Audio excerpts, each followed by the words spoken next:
사람의 말년은 어느 날 갑자기 정해지지 않습니다. 그 사람의 마지막 인생은 젊을 때부터 매일 반복해온 말과 행동이 조용히 쌓여 만들어집니다. 같은 나이인데도 어떤 사람은 말년이 편안하고 어떤 사람은 늘 불만과 외로움 속에 머뭅니다. 차이는 크지 않습니다. 그 사람이 평소 어떤 말을 했는지, 어떤 태도로 사람을 대했는지, 어떤 선택을 반복해 왔는지, 그 차이입니다. 지금의 말 한마디가 당신의 마지막 인생을 결정할 수도 있습니다. 공자는 이렇게 말했습니다. 말은 마음의 소리다. 젊을 때는 말이 가볍게 지나갑니다. 하지만 나이가 들수록 그 사람의 말은 그 사람 자체가 됩니다. 늘 불평을 입에 달고 살던 사람은 말년에도 세상이 원망스럽습니다. 반대로 말을 아끼고 필요할 때만 따뜻한 말을 건네던 사람은 말년에도 사람이 곁에 남습니다. 철학자들은 공통적으로 말합니다. 말은 성격을 만들고 성격은 운명을 만든다. 당신의 말투를 떠올려 보십시오. 위로가 많은지, 비난이 많은지, 그 말이 그대로 말년의 풍경이 됩니다. 길을 걷다가 문득 이런 생각 해보신 적 있으신가요? 저 사람은 나이 들어서 어떤 모습일까? 혹은 나는 20년 후에 어떤 사람이 되어 있을까? 사실 이건 점을 보거나 미래를 예측하는 능력이 없어도 알 수 있습니다. 놀랍게도 지금 이 순간 여러분의 말과 행동을 보면 말년의 모습이 거의 정확하게 보입니다. 저는 최근에 정말 충격적인 경험을 했습니다. 20년 전 함께 일했던 선배 두 분을 우연히 다시 만났는데요. 둘 다 비슷한 나이, 비슷한 직급에서 시작했던 분들이었습니다.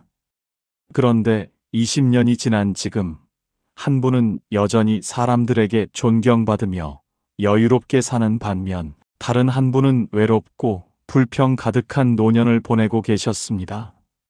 그 차이가 뭘까요? 능력의 차이? 운의 차이? 아닙니다. 정답은 바로 매일매일 반복했던 작은 태도의 차이였습니다. 고대 그리스 철학자 헤라클레이토스는 이렇게 말했습니다. 성격이 운명이다. 여러분의 지금 성격과 태도가 바로 여러분의 미래를 만든다는 뜻입니다. 그리고 2000년이 지난 지금도 이 말은 정확합니다. 오늘 제가 여러분께 소개할 5가지 태도는 단순한 이론이 아닙니다. 수천 년간 인류의 지혜를 모아온 철학자들이 발견한 진리이며 실제로 우리 주변에서 매일 증명되고 있는 법칙입니다. 이 영상을 끝까지 보시면 여러분은 2가지를 얻게 됩니다. 첫째, 지금 주변 사람들의 미래를 정확하게 읽는 능력. 둘째, 그리고 더 중요하게는 여러분 자신의 말년을 바꿀 수 있는 구체적인 방법입니다. 그럼 지금부터 여러분의 말년을 결정짓는 첫 번째 태도부터 시작해 보겠습니다. 첫 번째 태도는 바로 자신의 실수를 대하는 방식입니다. 독일의 철학자 니체는 이렇게 말했습니다. 실수를 부정하는 자는 실수를 반복한다. 반대로 실수를 인정하는 자는 성장한다. 여러분 주변을 한번 둘러보세요. 뭔가 잘못되었을 때 항상 변명부터 하는 사람이 있지 않나요? 내 탓이 아니야. 상황이 안 좋았어. 저 사람 때문이야. 이런 말을 입버릇처럼 하는 사람 말입니다. 제가 아는 한 후배는 30대 초반까지만 해도 정말 똑똑하고 능력 있는 사람이었습니다. 그런데 그에게는 한 가지 문제가 있었습니다. 절대로 자기 잘못을 인정하지 않는다는 것이었죠. 프로젝트가 실패하면 팀원 탓, 승진에서 밀리면 회사 시스템 탓, 인간관계가 틀어지면 상대방 탓이었습니다. 10년이 지난 지금 그는 어떻게 되었을까요? 능력은 10년 전 그대로입니다. 아니, 오히려 퇴보했습니다. 왜냐하면 자신의 실수를 인정하지 않으니 배울 기회가 없었거든요. 지금 그는 40대 중반인데도 여전히 같은 실수를 반복하며 세상을 원망하고 있습니다. 반대로 실수를 솔직하게 인정하는 사람은 어떨까요? 이들은 실수할 때마다 거기서 무언가를 배웁니다. 아, 이렇게 하면 안 되는구나. 다음에는 이렇게 해봐야겠다. 이런 식으로 계속 성장합니다. 프랑스의 철학자 몽테뉴는 이렇게 말했습니다. 지혜로운 사람은 실수를 숨기지 않고 오히려 그것으로부터 배운다. 여기서 중요한 포인트가 있습니다. 실수를 인정한다는 것은 자신을 비하하거나 자책하라는 뜻이 아닙니다. 오히려 정반대입니다. 실수를 인정할 수 있는 사람은 자존감이 높은 사람입니다. 자신의 가치가 한 번의 실수로 무너지지 않는다는 것을 아는 사람이죠. 20대든 60대든 마찬가지입니다. 지금부터라도 실수를 대하는 태도를 바꿔보세요. 변명 대신 인정을, 회피 대신 배움을 선택하세요. 그러면 여러분의 말년은 지혜로 가득한 시간이 될 것입니다. 두 번째 태도는 타인에 대한 비판과 판단입니다. 고대 로마의 황제이자 철학자였던 마르쿠스 아우렐리우스는 이런 말을 남겼습니다. 다른 사람의 영혼 속을 자주 들여다보는 사람은 행복할 수 없다. 특히 그것이 비판하기 위함이라면 더욱 그렇다. 우리 주변에는 항상 다른 사람을 평가하고 비판하는 사람들이 있습니다. 저 사람은 이래서 안 돼. 저건 잘못됐어. 요즘 젊은이들은, 요즘 어른들은 이런 말을 달고 사는 사람들이죠. 흥미로운 건 이런 사람들의 공통점입니다. 대부분 나이가 들수록 더 외롭고 더 불행해집니다. 왜 그럴까요? 간단합니다. 모든 사람을 비판하고 판단하다 보니 결국 아무도 곁에 남지 않기 때문입니다. 중국의 철학자 공자는 제자들에게 이렇게 가르쳤습니다. 남을 판단하기 전에 자신을 3번 돌아보라. 나는 그만큼 완벽한가? 나는 그 사람의 상황을 정말 이해하는가? 내 판단이 도움이 되는가? 특히 요즘 SNS 시대에는 이 문제가 더 심각합니다. 온라인에서 누군가를 쉽게 비판하고 판단하는 습관이 생기면 그것은 자연스럽게 오프라인 삶으로 확장됩니다. 그리고 그렇게 만들어진 성격은 나이가 들수록 더 굳어집니다. 제가 요양병원에서 봉사활동을 한 적이 있는데요. 거기서 정말 극명한 차이를 봤습니다. 어떤 어르신들은 간병인과 봉사자들을 항상 칭찬하고 격려하십니다. 반면 어떤 어르신들은 모든 것에 불평하고 모든 사람을 비난하십니다. 누가 더 많은 사람의 방문을 받을까요? 누가 더 행복해 보일까요? 답은 명백합니다. 그리스 철학자 에픽테토스는 이렇게 말했습니다. 다른 사람을 바꾸려 하지 말고 자신의 반응을 바꿔라. 타인을 판단하는 에너지를 자신을 성장시키는 데 쓰는 사람. 그 사람이 바로 풍요로운 말년을 맞이합니다. 세 번째 태도는 배움에 대한 자세입니다. 이탈리아의 천재 레오나르도 다빈치는 이런 말을 남겼습니다. 배움을 멈추는 순간 노화가 시작된다. 육체의 나이가 아니라 정신의 나이 말이다. 여러분은 언제 마지막으로 새로운 것을 배우셨나요? 새로운 취미, 새로운 기술, 새로운 관점을 받아들여 보신 적이 언제인가요? 많은 사람들이 착각하는 것이 있습니다. 나이가 들면 자연스럽게 고집이 세지고 변화를 거부하게 된다고 생각하는 것입니다. 하지만 이것은 나이 때문이 아닙니다. 배움을 멈췄기 때문입니다. 제가 아는 한 선배님은 올해 70인데도 여전히 새로운 것을 배우고 계십니다. 최근에는 유튜브를 배워서 직접 채널을 운영하고 계시고 젊은 세대와 소통하며 정말 즐겁게 사십니다. 반면 50살도 안 된 어떤 사람은 이미 모든 것을 다 안다는 듯이 굴며 변화를 거부합니다. 누가 더 젊어 보일까요? 누가 더 매력적일까요? 독일의 철학자 쇼펜하우어는 이렇게 말했습니다. 읽는 것만으로는 부족하다. 생각해야 한다. 생각하는 것만으로도 부족하다. 배워야 한다. 배우는 것만으로도 부족하다. 실천해야 한다. 여기서 핵심은 단순히 정보를 받아들이는 것이 아니라 진정으로 배우려는 열린 마음입니다. 내가 틀릴 수도 있다는 겸손함, 새로운 관점을 받아들이는 유연함, 변화를 두려워하지 않는 용기입니다. 20대 청년이 60대 어르신에게 배울 점이 있듯이 60대 어르신도 20대 청년에게 배울 점이 있습니다. 이것을 인정하는 사람은 평생 성장하지만 인정하지 않는 사람은 정신적으로 이미 늙은 것입니다.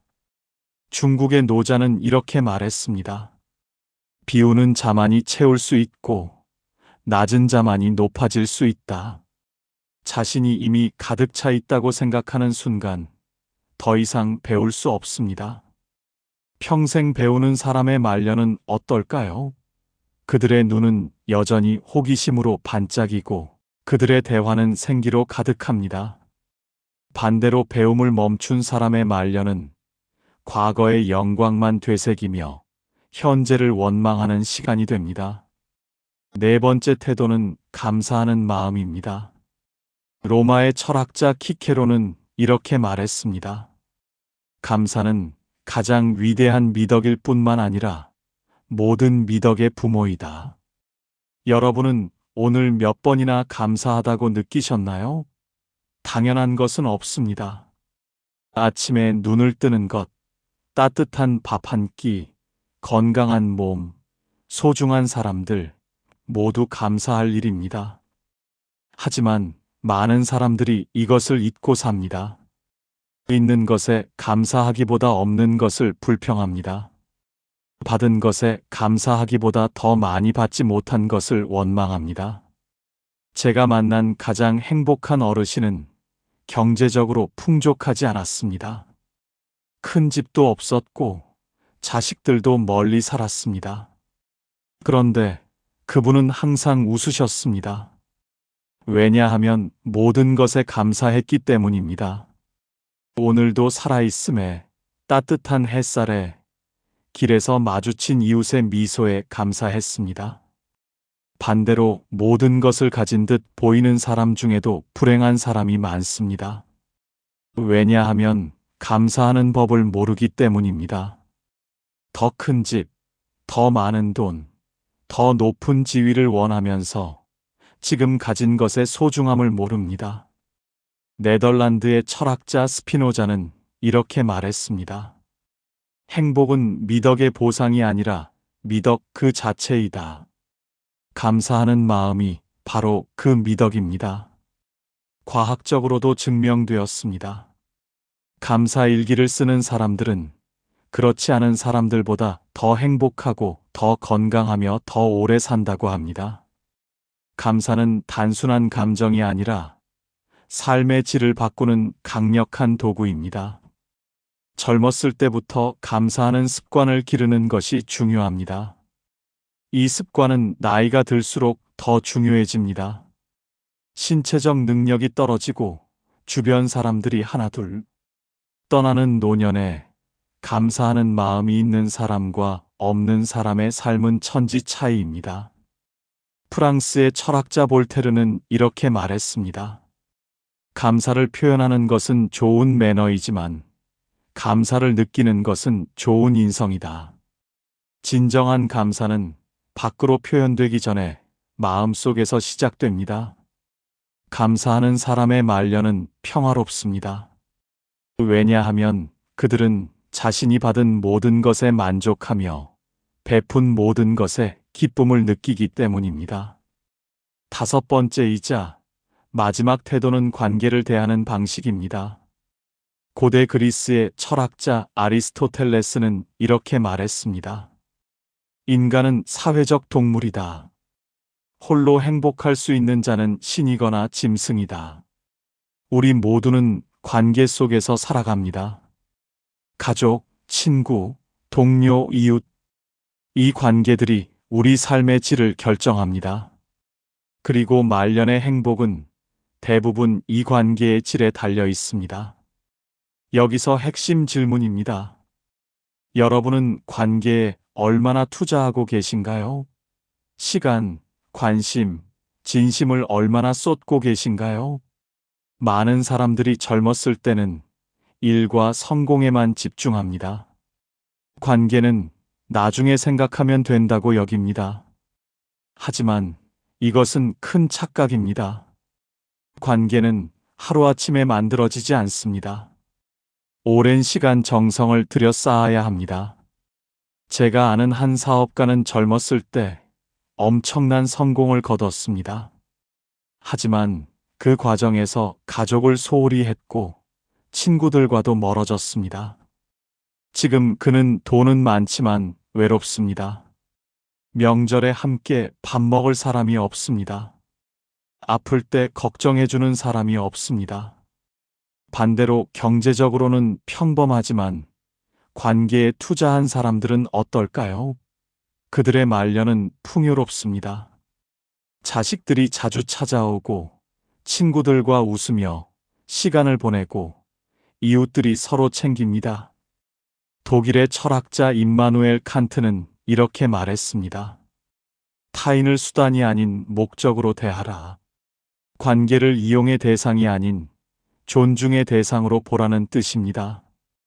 그리고 중요한 것은 관계의 양이 아니라 질입니다. 수백 명의 피상적인 지인보다 5명의 진실한 친구가 낫습니다. SNS 친구 1000명보다 진심으로 대화할 수 있는 사람 1명이 더 소중합니다. 프랑스의 작가이자 철학자였던 생텍쥐페리는 어린 왕자를 통해 이렇게 말했습니다. 관계는 길들여지는 것이다. 시간과 정성을 들여야 한다.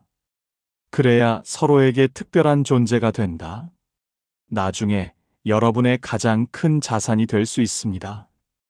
반대로 지금 함부로 대하는 그 관계가 나중에 여러분의 가장 큰 후회가 될 수도 있습니다. 말년에 행복한 사람들의 공통점은 무엇일까요? 바로 좋은 관계들입니다. 사랑하는 사람들, 존중하는 사람들, 함께 웃을 수 있는 사람들이 곁에 있다는 것입니다. 우리는 지금까지 말년을 결정짓는 5가지 태도를 살펴봤습니다. 첫째, 자신의 실수를 대하는 방식. 인정하고 배우는가, 회피하고 변명하는가. 둘째, 타인에 대한 비판과 판단. 이해하고 존중하는가, 평가하고 정죄하는가. 셋째, 배움에 대한 자세. 열린 마음으로 계속 성장하는가, 닫힌 마음으로 정체되는가. 넷째, 감사하는 마음. 있는 것에 감사하는가, 없는 것을 불평하는가. 다섯째, 관계를 대하는 방식. 진심으로 투자하는가, 이용하거나 소홀히 하는가. 이 5가지는 철학자들이 수천 년에 걸쳐 발견한 진리입니다. 그리고 지금도 우리 주변에서 매일 증명되고 있습니다. 좋은 소식은 이것입니다. 여러분의 나이가 몇 살이든 상관없습니다. 지금부터라도 이 태도들을 바꾸면 여러분의 미래가 바뀝니다. 20대라면 지금 시작하세요. 40년 후 여러분은 엄청난 차이를 경험할 것입니다. 40대라면 아직 늦지 않았습니다. 앞으로 40년이 더 남아 있습니다. 60대라면 더욱 중요합니다. 지금부터의 태도가 남은 삶의 질을 완전히 바꿀 것입니다. 그리스의 철학자 소크라테스는 이렇게 말했습니다. 성찰하지 않는 삶은 살 가치가 없다. 오늘 여러분은 자신의 태도를 성찰했습니다. 이제 변화의 시작입니다. 마지막으로 로마의 황제 마르쿠스 아우렐리우스의 말로 마무리하겠습니다. 내 인생은 내 생각이 만든다. 여러분의 생각이, 여러분의 태도가 여러분의 말년을 만듭니다. 지금 이 순간부터 여러분의 말과 행동을 바꿔보세요. 실수를 인정하고, 타인을 존중하고, 계속 배우고, 감사하며 관계에 투자하세요. 그러면 20년 후, 30년 후, 여러분은 지혜롭고 존경받으며 행복한 노년을 맞이할 것입니다. 여러분의 말년은 지금 이 순간 만들어지고 있습니다.